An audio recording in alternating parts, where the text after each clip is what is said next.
What's up, everybody? How y'all doing? It's nice to have you here watching me. Yeah. Anyway, if you are seeing me for the first time, my name is Melly Albright and I use my own recovery from severe sensitization, severe anxiety and chronic depression to help others who are still struggling. So if you're still struggling, you are in the right place. This channel is solely dedicated to help people struggling with anxiety disorders, whether it's social anxiety, health anxiety, GAD, OCD, panic attacks, agoraphobia, any type of anxiety disorder, you are in the right place. Otherwise, let's get it started. So first of all, before we start this video, can you kindly subscribe?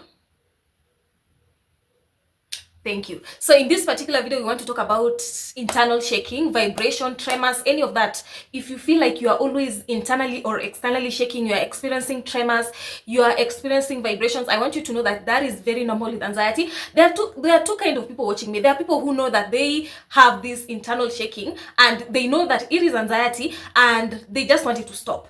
Then there are people who are watching me and they don't know if it is anxiety or if it's something else. So I'm going to address both of you. So in this particular video, we want to talk about internal shaking. I want to tell you how anxiety causes internal shaking and how to be able to fix it permanently. So stay tuned up to the end of this video. So internal shaking and vibrations was something I used to experience 24/7.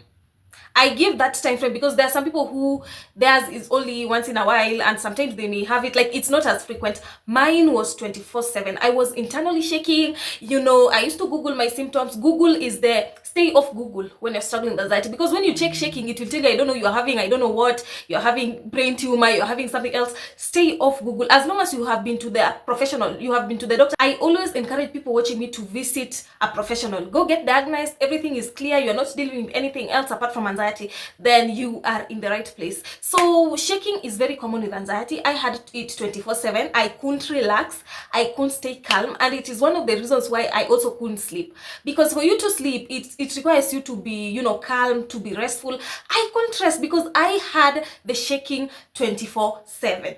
I always describe internal shaking. I always describe the tremors as having an electric current moving through your body constantly, or even restless leg. Restless leg is also a good example of the internal shaking. And if this is a symptom that you're struggling with, you understand what I'm saying. You understand how even explaining to someone, okay, I'm feeling this shaking, I'm feeling this internal vibration that I can't explain. I don't understand why I'm feeling this way, but I'm feeling this way. I want you to know that you're not alone. It is a very common symptom of anxiety. It is a symptom of fear.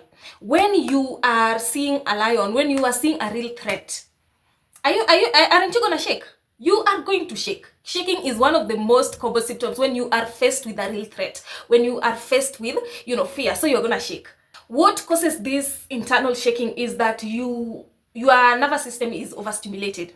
Your nervous system is on edge. Your body, it only can take a certain amount of stress. It has a stress threshold that if you overwhelm it with stress, now you will start having the internal shaking. Now you will start having the physical symptoms of anxiety. So internal shaking is a symptom of too much adrenaline and too much cortisol being released in your body. They are being burnt off and they are being released in form of the internal shaking. So that's how anxiety causes the shaking. Don't overthink it. It's just that you are chronically sensitized and now you are facing the internal tremors. It's nothing serious. It's nothing serious.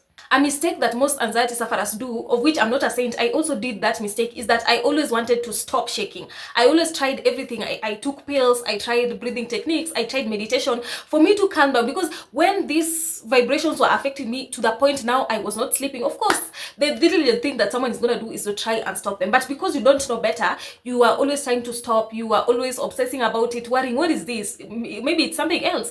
Maybe it's the big illnesses. You are always trying to stop it. And that's a mistake for any physical symptom of anxiety. Me, shaking is one of those symptoms that I don't know how it ended. Me, I was just living my life and one day I was just like, I'm no longer shaking. It is one of those symptoms that will go away if you are healing. When you start healing, you just realize that, okay, you're no longer shaking. And shaking can be so intense that I used to look at my hands, or when I was just sitting in the midst of people, or when I was just doing something, I was like this, external shaking and internal shaking. And you might wonder, what is wrong with me? Why can't I just be like others? It is very common.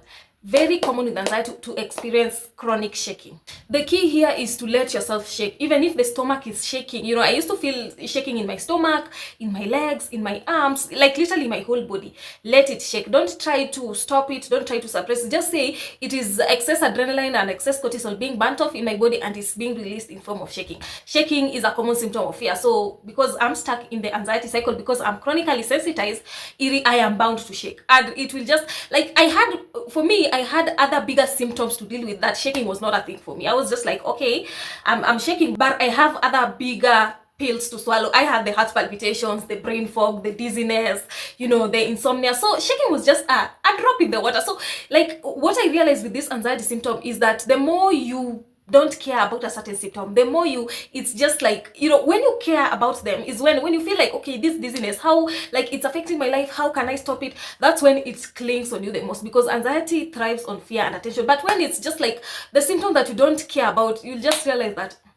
it has gone. But the one that you care about, the one that stresses you the most, that's the symptom that will go away last. That's the symptom that will tends to be clingy. So I hope if you have watched this video up to this point, you now understand that the internal vibrations, the tremors, the shaking are common symptoms of anxiety.